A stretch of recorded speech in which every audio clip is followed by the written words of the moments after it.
Ser podcast. Nos han inmovilizado entre dos mitos horripilantes, entre la medusa y el abismo, escribe Hélène Cixous en La risa de Medusa. Para ver a la medusa de frente basta con mirarla, y no es mortal, es hermosa y ríe. Leo. Carlos Primo Cano, bienvenido a La Hora Extra. Hola, muchas gracias. Carlos es investigador, es periodista cultural, compañero del País, escribe en la revista Icon y con la editorial Carpe Noctem ha publicado Las máscaras de Cleopatra, génesis de una femme fatal.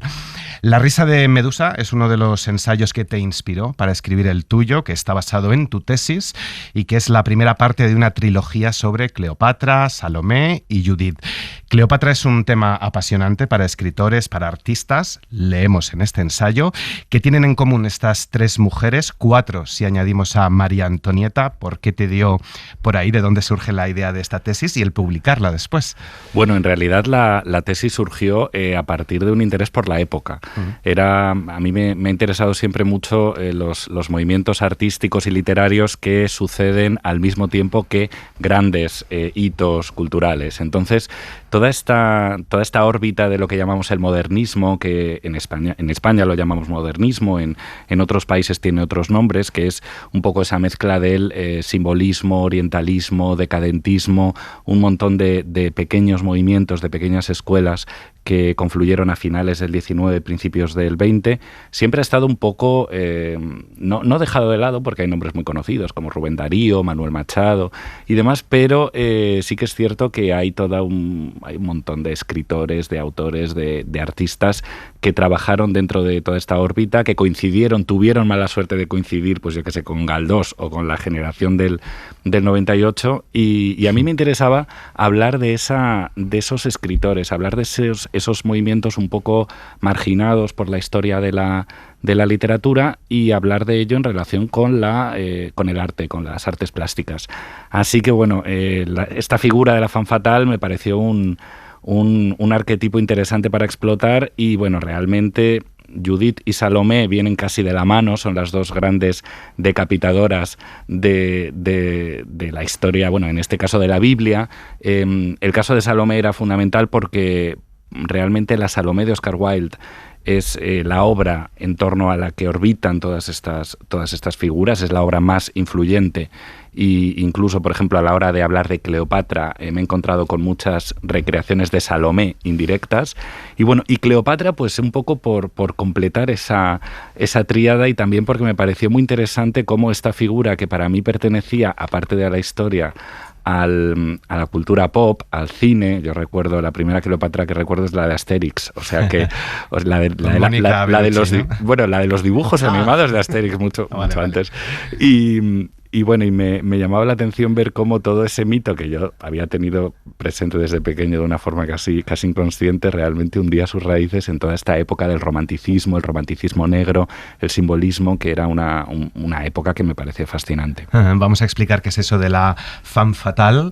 La femme fatale es siempre danzarina, como Salomé, escribes. Hablas de la sierpe láspid, serpiente, víbora o culebra, que se transforma en representación emblemática de la femme fatale, como con Medusa. La serpiente tiene un valor iconográfico asociado a la feminidad, a la crueldad, a la seducción. Sobre la femme fatale, la feminidad y sobre Salomé, esto nos decía hace justo un año Belén Rueda, que la interpretó en una obra que ha escrito resignificando este mito bíblico, Magui Mira. Esta feminidad o el erotismo asusta porque es una pulsión que es muy complicada de mantener a raya. Y entonces, cuando hay miedo, hay reglas, hay normas y se corta. Y sobre todo, se demoniza. Al final, el hombre sabe que la mujer lo va a conseguir, entonces se demoniza. ¿Eres una puta? Y sin embargo, si eres un cabrón, oye, pues mira qué gracioso, que eres un cabrón. ¿Qué es o cómo es una femme fatale? Bueno, una femme fatale, como explica muy bien además Belén Rueda, es un arquetipo, es una invención. Digamos que nace de un instinto o de una tentación muy remota, que es la de simplificar la feminidad o reducir lo que es la mujer y la existencia de la mujer a categorías muy estrictas. Tradicionalmente, y además desde una perspectiva judeocristiana, la mujer ha estado retratada o como totalmente angelical, pura, virginal, sí, o encarnando la idea de la maternidad o del ángel del hogar del que hablaba Virginia Woolf, y por otro lado está todo lo contrario, que es la mujer como alguien peligroso, como alguien independiente, como alguien dueño de su propia sexualidad o que tiene una sexualidad que se considera disruptiva o que se considera demasiado osada. Y esto está ahí desde el principio, es decir, que ya en la Biblia tenemos a Adán y Eva, Lilith en las mitologías babilónicas, en fin, hay un montón de historias, pero es verdad que la figura de la femme fatale adquiere mucha más importancia y resurge mucho en el siglo XIX, que es una época muy importante para el cambio social y muy importante también para la lucha de los derechos de la mujer. Y es muy curioso cómo resurge en esta época, es decir, que al mismo tiempo que las mujeres están pidiendo el derecho al voto o están pidiendo derechos laborales porque se han incorporado de manera activa al empleo a partir de la Revolución Industrial, la literatura, sin embargo, se llene de mujeres fatales, ¿no? Se llene de estas figuras enigmáticas que nunca dicen lo que piensan, que siempre seducen a los hombres y les hacen caer en un abismo, ¿no? Que es realmente... La femme fatale tiene una serie de rasgos, que puede ser pues, su belleza, su sexualidad desinhibida, un cierto misterio, pero lo que sí que tienen siempre en común es digamos, el modus operandi, ¿no? La mujer fatale, según estos relatos, seduce a un hombre, lo cautiva de una forma que él nunca había experimentado. Siempre hay un elemento irracional, un elemento de locura que tiene que ver también con el tema de las drogas en esta época, ¿no? Es decir, muchas veces se habla de la femme fatale y se habla de la embriaguez que produce el incienso, en el caso de las Cleopatras y las Salomés, o se compara pues con el opio, que era una droga muy de moda en esta época, o directamente la propia idea de la picadura de la serpiente, que no solamente es lo que acaba con la vida de Cleopatra, según la leyenda o según esa historia, sino que también es un poco ese símbolo de la femme fatale, que bueno, pues al final lo que es un arquetipo que viene de muy lejos, pero que adquiere mucha importancia en esta época desde una óptica misógina o desde una óptica de intentar simplificar y encasillar a la mujer. Porque Cleopatra fue la última reina de la dinastía ptolemaica, gobernó Egipto entre el año 52 y el 30 a.C., en una época especialmente turbulenta que concluyó con la incorporación del Imperio del Nilo al poder de Roma. Explicas, los historiadores que han estudiado su figura han llegado a la conclusión de que fue una mujer inteligente y culta, que hablaba varias lenguas y tenía conocimientos de ciencia, música, historia, estrategia.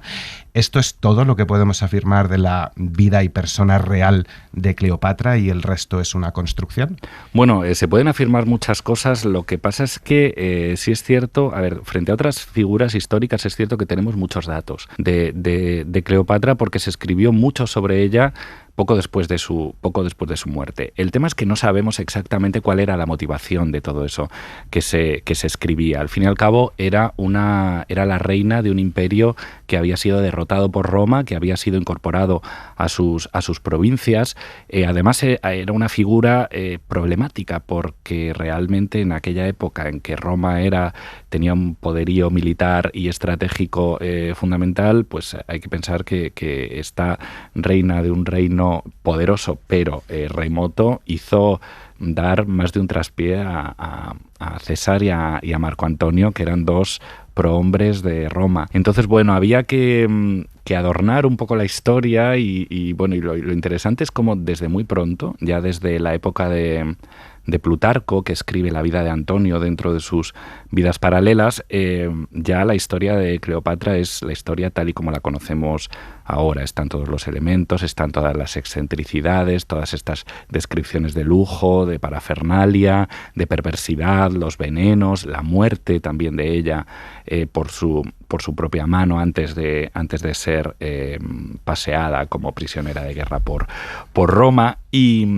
Posiblemente hay mucho de fabulación en todo esto, o hay mucho de historias que se contaban en Roma sobre esta reina de un país lejano que había hecho perder la cabeza a estos dos superlíderes, ¿no? Entonces, bueno, pues ahí hay un poco realmente, la cuestión es que no tenemos muchas fuentes del otro lado, entonces es difícil contrastar.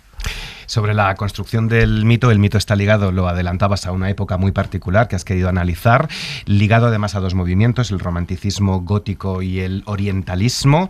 Por eso abarcas este periodo entre 1830 y 1930, una época en la que la Europa utilitaria, granítica y burguesa del cambio de siglo, leo, esa exuberancia verbal e iconográfica de los poetas simbolistas y decadentes, aspiraba a insuflar un fuego de fantasía y de erotismo. ¿Cuánto nos dice Cleopatra de esa época, de esa Europa? Y no sé si hay a lo mejor cierta analogía con la Europa de hoy, que también en parte parece que empieza a echar en falta o de menos ese pasado glorioso. Bueno, en realidad la figura de Cleopatra en esta época dice mucho más sobre esta época, es decir, sobre el siglo XIX y principios del XX, que sobre la suya. Es un mito hecho a medida para estos años. Al final el romanticismo, el orientalismo, todos estos movimientos surgen como un intento, pues, de estimular la imaginación y de plantear unos horizontes que fueran más allá que los cotidianos.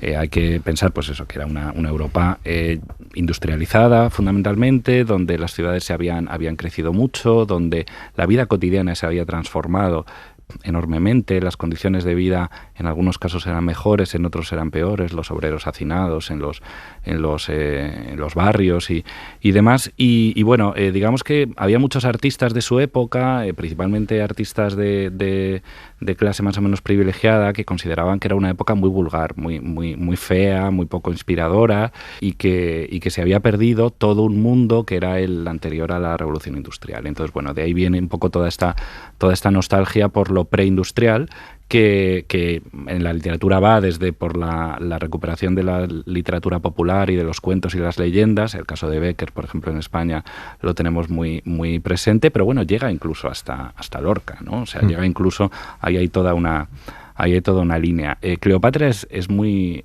útil, y estos mitos son muy útiles en esa época porque permiten hablar de un tiempo tan remoto que podemos decir de él lo que queramos, es decir, que podemos proyectar en él todas nuestras fantasías.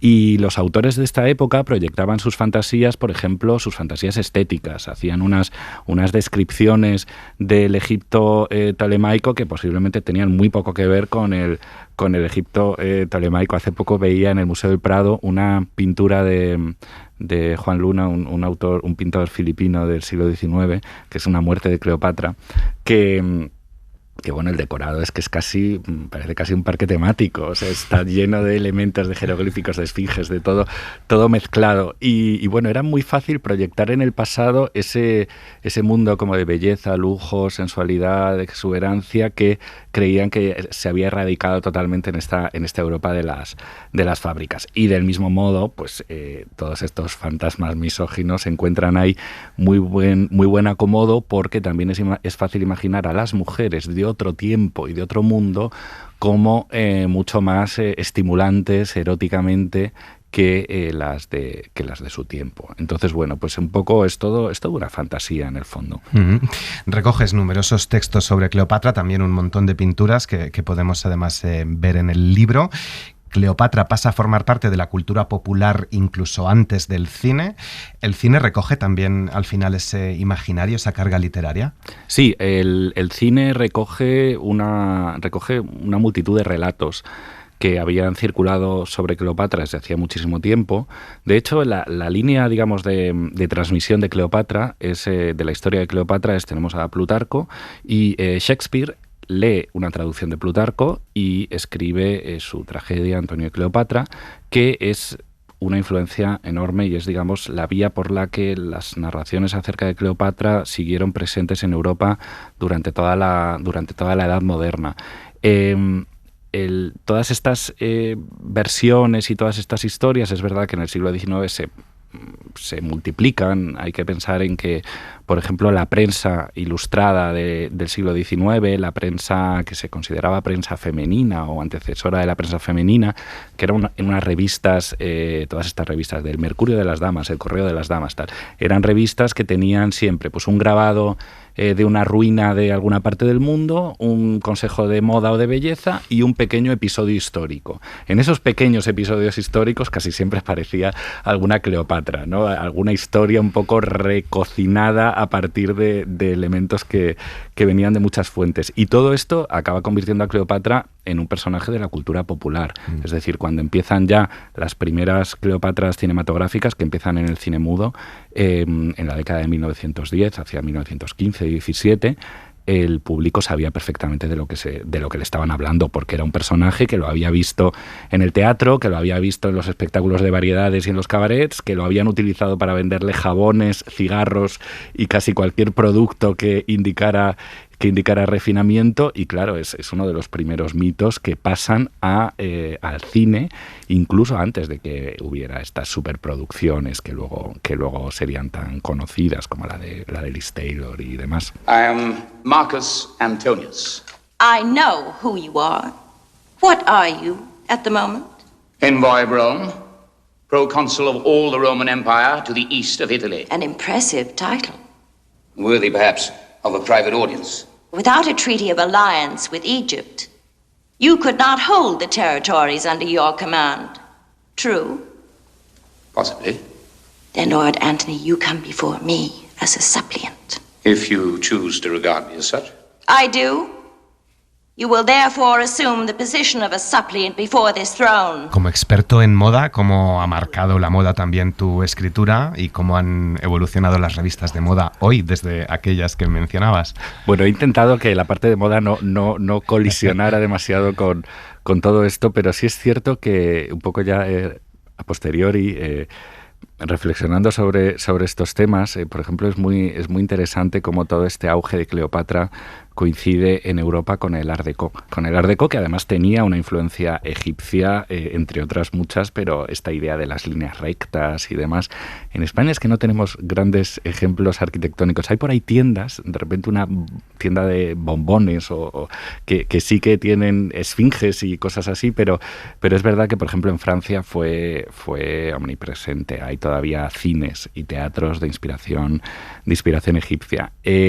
En la moda, ¿cómo influyó? Bueno, influyó, fíjate, yo creo que esta idea de la mujer como un escaparate de la moda y de la moda como extravagancia sí que influyó mucho. Cleopatra se utilizó desde muy temprano para promocionar productos para el pelo, productos de maquillaje, todo este tipo de cosas. De hecho, hay un relato muy curioso dentro del libro, que es un relatito además que no había sido recuperado y que lo encontré casi de casualidad, que es un relato de Enrique Gómez Carrillo, que bueno, Enrique Gómez Carrillo es otro personaje fascinante, un diplomático guatemalteco que estuvo casado con Raquel Meyer, la cupletista y tal, y fue amigo de Oscar Wilde. Bueno, tiene una biografía increíble y Gómez Carrillo cuenta la historia de un hombre que está obsesionado con Cleopatra y un día en la peluquería, en la barbería, tiene el barbero tiene una peluca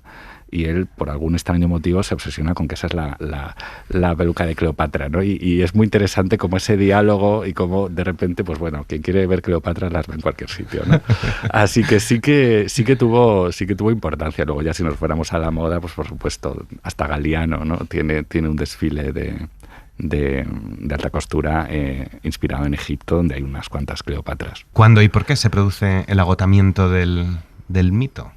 Bueno, yo creo que, fíjate, yo creo que el agotamiento del mito se produce cuando ya es parte de la cultura popular, que en realidad no se agota, en realidad retoma nueva vida y se va transformando, porque digamos que cuando Elizabeth Taylor en el año 63 hace la Cleopatra de Mankiewicz, yo creo que ella no lo concibió como una parodia ni como un cliché, ella lo concibió como un gran papel de gran dama de la escena, de un personaje histórico además, pero sí que es cierto que hay un punto que son los últimos años que he estudiado, que son los años 20, 30. Hay que pensar también que, por ejemplo, todos estos movimientos a España llegan un poquito más tarde. Cuando me puse a estudiar en general, un día me dio por hacer una cronología de todas las obras que había analizado de Salomé, Judith y Cleopatra, y curiosamente las españolas eran las más tardías. O sea, en Francia estaban ya con el surrealismo y con tal, y aquí de vez en cuando todavía aparecían cuentecitos y poemas sobre las decapitadoras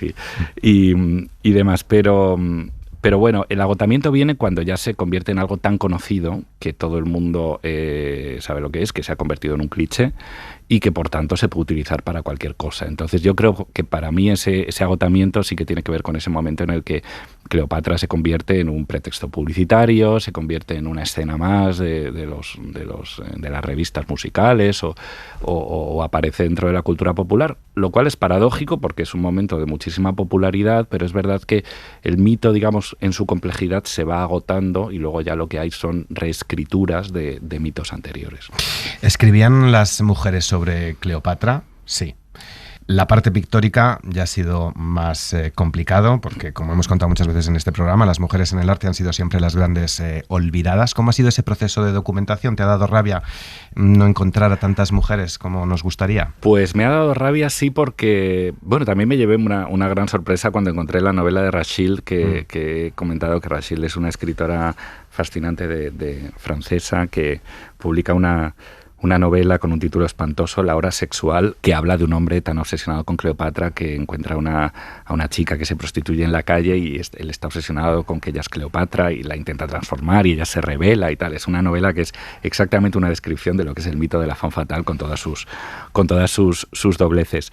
En la parte pictórica me dio pena no encontrarlo. Es cierto que yo creo que no era una figura muy atractiva para las mujeres artistas, precisamente por esto que decimos. Luego ya a partir de los años 20, por ejemplo, cuando las actrices de cine mudo se apropian de la figura de Cleopatra, lo hacen, hoy diríamos, para empoderarse, o lo hacen para adoptar una máscara de autoridad y de poder y demás. Pero las mujeres que pintaban en el siglo XIX tenían varios problemas. Primero era que normalmente no tenían estudios ni medios para acometer grandes pinturas de historia.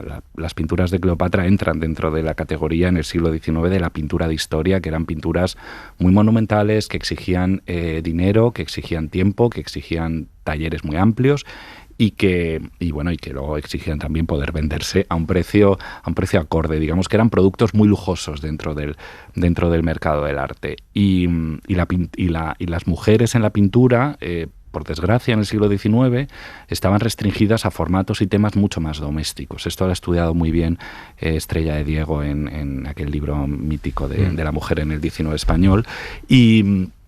Y bueno, pues ahí es lo que sucede, que hay un montón de retratos, de bodegones, de paisajes, pero no hay tantas figuras históricas. Tampoco hay demasiadas Salomés ni Judiths una vez pasado ese, bueno, digamos, si tenemos en cuenta que algunas de las representaciones más poderosas de Judith son las de Artemisia Gentileschi en el siglo XVII, pues bueno, ahí hay una lectura distinta, pero es cierto que en esta época no había tantas y bueno, yo creo que va un poco por ahí la cuestión. También he de decir que no todo es misoginia y odio a la mujer en estos textos, es decir, hay textos escritos desde lo que hoy definiríamos como disidencia sexual que le dan una vuelta al mito, que digamos que se ponen del lado de ella, que no es esa simplificación del mito de hombre bueno conoce a mujer muy mala y se lo hace pasar muy mal. Hay más dobleces y por eso me parece un tema interesante, porque no se puede simplificar tan fácilmente. Estas sofisticadas estrategias de la misoginia decimonónica que escribes me encanta. Para los que estén de viaje, vayan a empezar sus vacaciones, no queremos fomentar la turistificación de las ciudades, pero si queremos disfrutar de grandes pinturas sobre Cleopatra, ¿qué recomendarías ver? Pues bueno, ahí hay un problema, que es que este tipo de pintura era un tipo de pintura fundamentalmente comercial. pintura orientalista, es decir, que estaba destinada a coleccionistas privados que la compraban en los salones, lo que eran los salones de aquella época, y luego esas pinturas pasaban décadas en familias, en casas, en colecciones privadas. Entonces, por ejemplo, varias de las obras más impresionantes que se han pintado sobre Cleopatra, como la de Waterhouse o la de Alma Tadema o la de Gérôme, están en colecciones privadas y no se sabe dónde están. Lo que sí que puede ver el público, pues por ejemplo la maravillosísima Cleopatra de Gustave Moreau, que yo, para mí es una obra fundamental. Es fundamental Gustave Moreau en la creación del icono de la mujer fatal, y esta obra está en el Louvre, además. No está en el museo de Gustave Moreau, sino en el Louvre. Yo animo también a todo el mundo a ir al Prado a ver esta pintura de Juan de Luna en las salas del 19, que no siempre son las más visitadas del museo, y ya de paso ver la Cleopatra de Guido Reni, que pertenece a otra época, pero que también tiene muchísima influencia. Y luego, si uno tiene ganas de viajar, pues bueno, hay obras en Estados Unidos, en Reino Unido, por ahí en colecciones. Fíjate, una de las obras más complicadas de encontrar para este libro es una Cleopatra de Hans Makart, que era un pintor austriaco, que es que, claro, yo desde que empecé a investigar esto, de repente muchas de estas pinturas empezaron a venderse. Y se han subastado, buscas las fechas de subasta y son subastas de hace 10 años, de hace 7, 8 años. Y esta pintura, por ejemplo, ahora pertenece al Principado de Liechtenstein, que nos ha facilitado la imagen en alta, pero que está dentro de las colecciones principescas de Liechtenstein. Entonces, bueno, pues es una aventura irse por los museos. Casi todos están Yo, cuando estaba preparando esto, hice mucha labor de verme esas últimas salas de los museos provinciales de arte donde está la pintura del 19 que no le interesa a nadie, y de repente te encuentras una Cleopatra en el sitio menos pensado, así que yo lo recomiendo mucho. Es una tarea detectivesca bastante divertida. Es una aventura y todo un viaje también leer Las máscaras de Cleopatra con la editorial Carpe Noctem. ¿Cuál es tu labor en esta editorial? ¿Hubiese sido imposible publicar este libro sin ella? Bueno, yo creo que habría sido posible publicarlo, pero bueno, tiene otra. Aquí, desde luego, por ejemplo, el tema de las imágenes, que es una cuestión más complicada. No todas las editoriales tienen personal para localizar imágenes, para localizar derechos, para toda esta cuestión, y bueno, eso sí que me ha facilitado un poco, digamos, el hecho de poder centralizarlo más o menos. Pero bueno, no es una editorial en la que yo colaboro muy activamente en una de las colecciones. Estoy muy implicado con ella, así que nada, ha sido un placer poder publicarlo, digamos, como a mí me apetecía publicarlo, y dando ese paso complicado que es pasar de la tesis doctoral al libro, que a veces es un paso en el que muchos temas y muchas investigaciones se quedan por el camino. Pues profundizaremos más adelante en Salomé y Judith, Carlos Primo. En esta historia, unos y otras, hombres y mujeres, buscan lo mismo: placer y poder. Gracias por haber estado en Hora Extra. Muchas gracias, un placer.